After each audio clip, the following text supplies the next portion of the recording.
Hello, lazy chemists, and welcome to today's lab, where in today's lab we are going to go ahead and do an experiment which uses copper 2 sulfate, which in this case I went ahead and got some copper 2 sulfate from the store because, well, I forgot to order it. And we also have some zinc. And what we're going to be doing is we're going to go ahead and take these two compounds and we're going to react them together. And our goal is to try and to determine a couple of things. First, we're going to try and determine which one is going to be our limiting reagent or the reagent that stops us from making any more compound. And then we're also going to try and make sure that we see, okay, how much of each compound did we make? And did we make 100% of the compound or did we lose some compounds across the way? So for right now, while you're watching this, I want you to predict that if we are taking both of these solutions, this one is zinc and we have copper sulfate pentahydrite. If we're taking both of these, and we're dissolving both in water, and one of them limits, I want you to write a prediction about what you expect you're going to see. So how do you think you'll be able to tell that one is the limiting reagent and one is the excess reagent? All right. So I want you to think, how will you know if you have extra or if you've used up all of one compound, okay? And we're also going to go ahead and add it in with water right here, okay? The amount of both of these is going to be, is already determined in the lab report. Here we have 0.08 moles of copper 2 sulfate pentahydride. And here we have 7 grams of zinc. Okay, so I've intentionally given you guys different measurements so that you have to go ahead and convert them to figure out how much you have. We're going to dissolve it in water here first.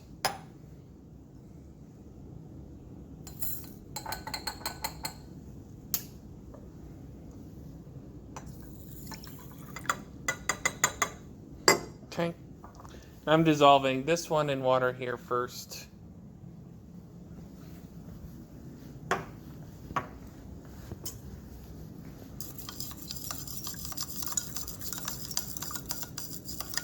And I want you to note that we are using distilled water. The reason that we're using distilled water is that salts are going to have an easier time dissolving in distilled water. So we're going to stir this until all of it is dissolved in there, which may take a little bit of time. If I have time, I'll fast forward this bit. If I don't, well, I won't.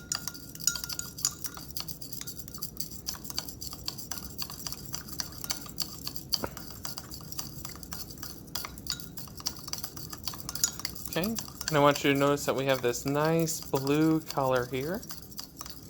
Okay, nice blue color. Look at that, isn't that pretty? This looks like blue Gatorade. Trust me, it is not.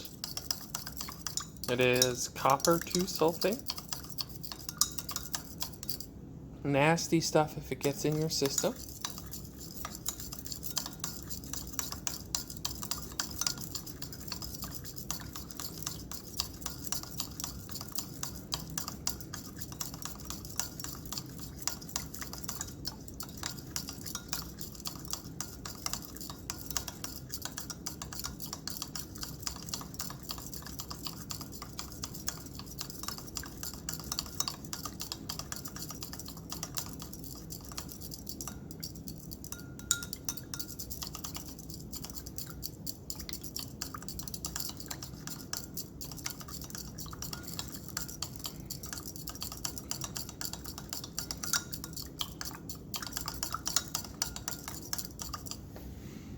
Okay, now as you look at it here, you'll see that we still have some crystals at the bottom that are still breaking up and dissolving.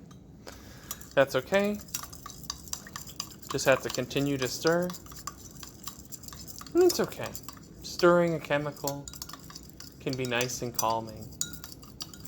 Sometimes doing the same task over and over again can end up being cathartic. It might seem boring, but you can let your mind relax. Go ahead and just keep stirring.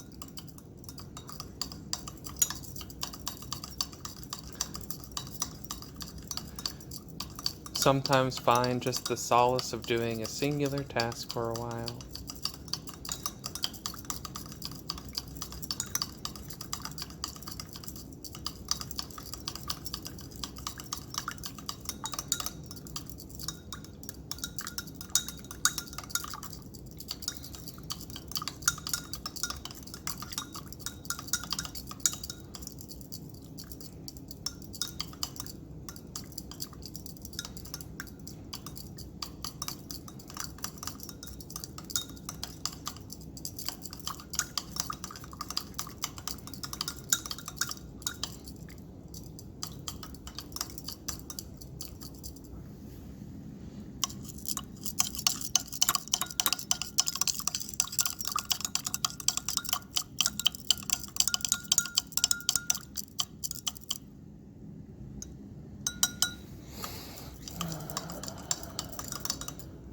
Okay.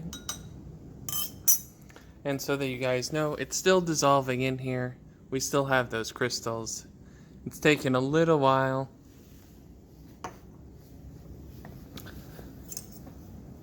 Some tactics that you can use to help you dissolve it quicker is that you can go ahead and add a little bit of heat to it. Okay. And at this point, we're going to use my lazy chemist philosophy to help me out. And we will add a little bit of heat to it. And by adding heat to it, we're going to dissolve it a little bit quicker.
Secondary good news.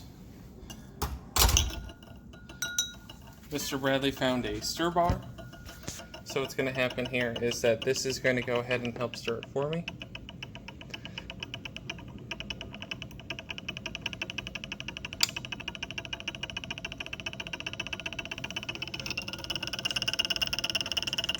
Okay.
All right, as you can see, we have our liquid now all dissolved.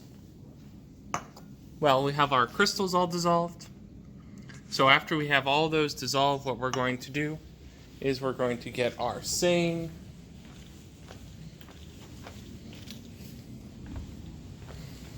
stir rod. We're going to grab our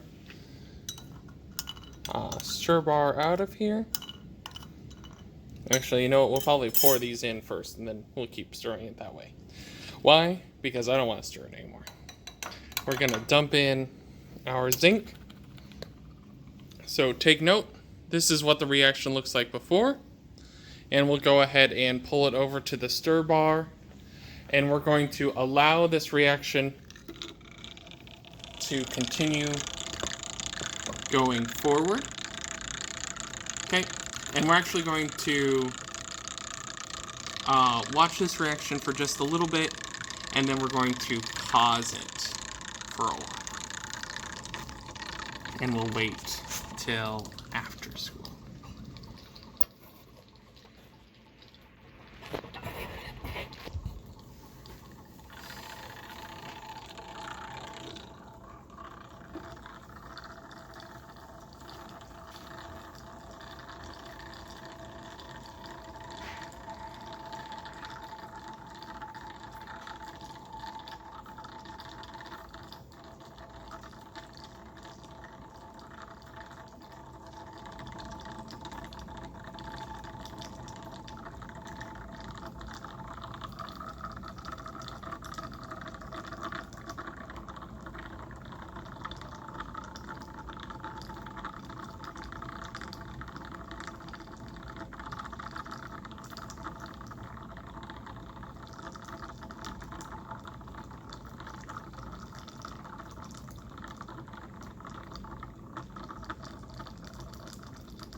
Okay, students, what we have here now is we have an experiment that has run to completion.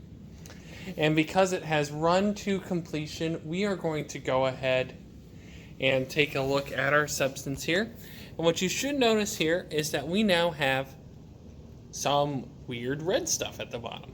Okay? And we have a clear solution now instead of a blue solution. Okay? That means that our solution has changed. We have had a reaction happen. So what we're going to do next is we're going to go ahead and add a little bit of acid to our container here. And the whole reason that we're going to add a little bit of acid is that it's going to react with any leftover objects that might still be undissolved. So give us just one moment here to get our acid.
Okay, so we're adding just a little bit of acid here.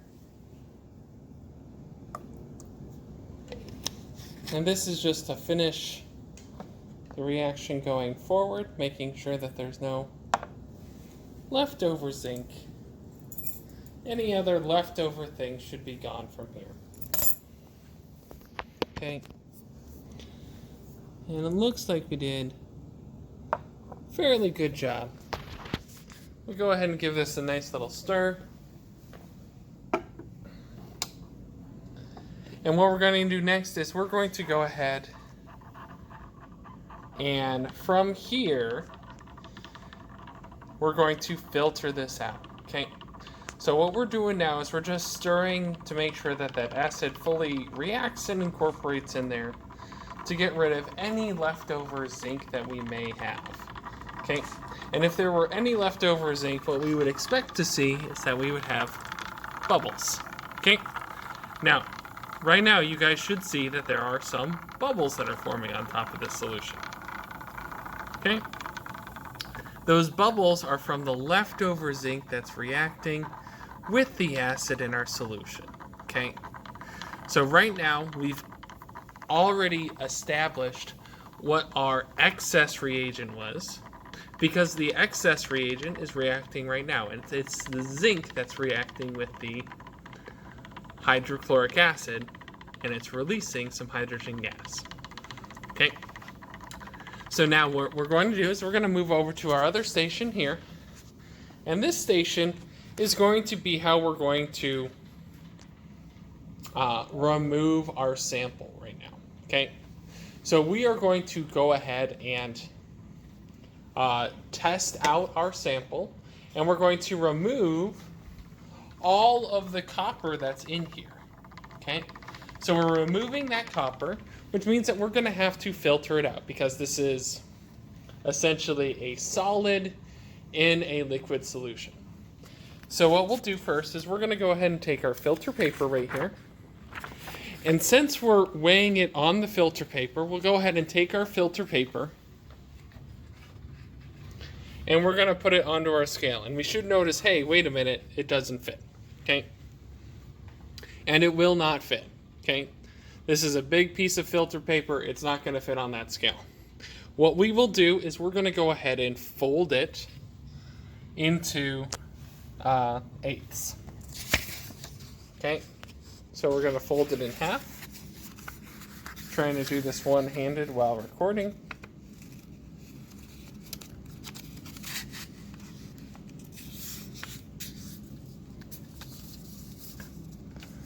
And we'll fold it in half again.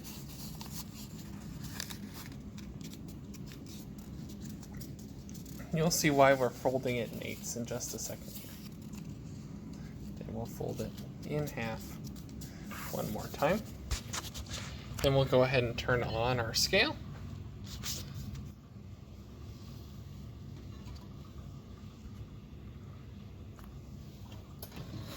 close this down. And it looks like it's 2.3673 grams, so we're going to go ahead and take it. And that number there, that's going to be a number that I'm going to probably quiz you guys on. So those not watching the lab are going to be, well, out of luck. Okay. And then what we're going to do is we're going to go ahead and set this up. And how we're going to set it up is we're going to first unfold it.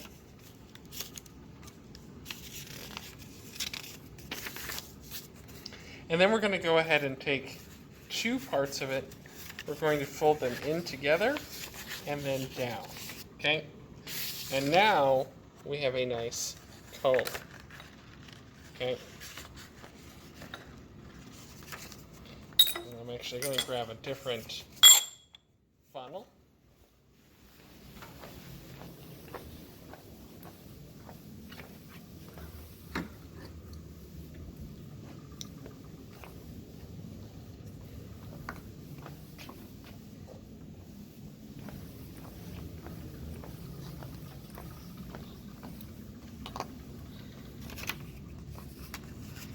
Okay, and this is going to be the funnel that we're going to use. Notice that now we have a nice funnel. It fits into our funnel right here.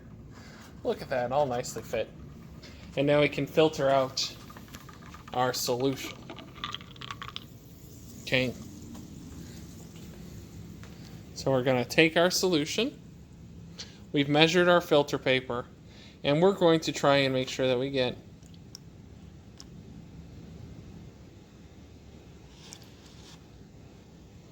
all of this in there.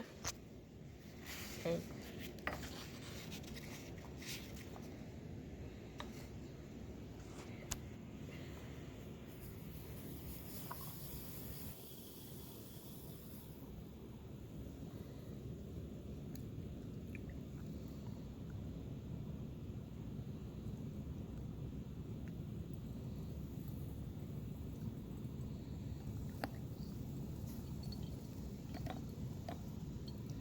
Okay, so notice we still have some left in here, so we're going to go ahead and do our best to scrape that out.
Okay, and one of the things that I'm doing is I'm adding a little bit more water.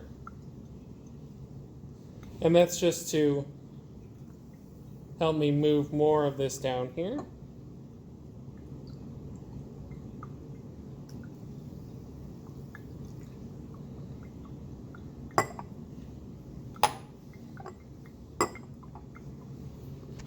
Okay. And what we're doing now is we're allowing this to go ahead and drain and filter out. And this stuff that's right here, this is actually our copper, okay? And so we're going to go ahead and measure out our copper in just a little bit here. Notice that it's being attached to the filter paper. So what we're going to do is we're going to go ahead and let this filter out, and then we're going to let it dry, okay? The reason that we're going to let it dry is that we're trying to figure out what our dry mass of copper is that we've used up or that was released by this reaction. Okay, I'm going to pause the video for now, and then we'll come back tomorrow morning when it's dry and we can go ahead and finish out this experiment here. Okay, students, So it's been 24 hours and we go ahead and come back here. And you should notice that your thing is still going to be a little bit wet. What we're going to do is we're going to go ahead and unfold it gracefully using both hands and not just one. Okay.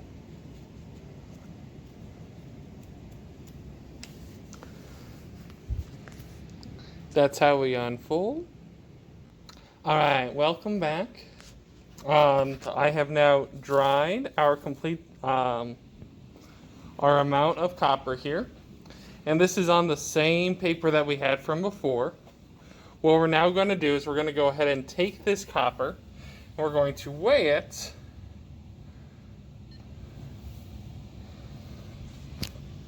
on our scale.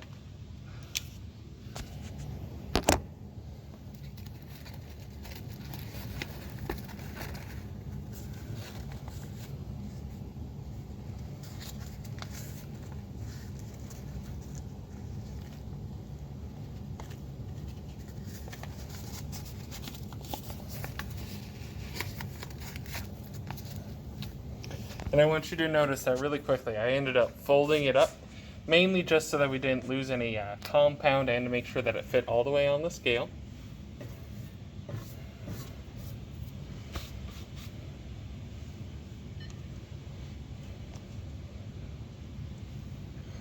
We're going to put our packet on the scale. And this number right here, the 13.293, we'll go 34. 13.2934 is going to be our measurement for how much copper we had. All right? And so that measurement of copper is going to go ahead and help us to figure out what our theoretical yield is. All right? From here, you should have all the data you need in order to solve the lab. Remember, you're going to need to subtract out from that last copper measurement, the measurement of the paper. And at this point, you should be good to go. All right, good luck, and remember, stay lazy.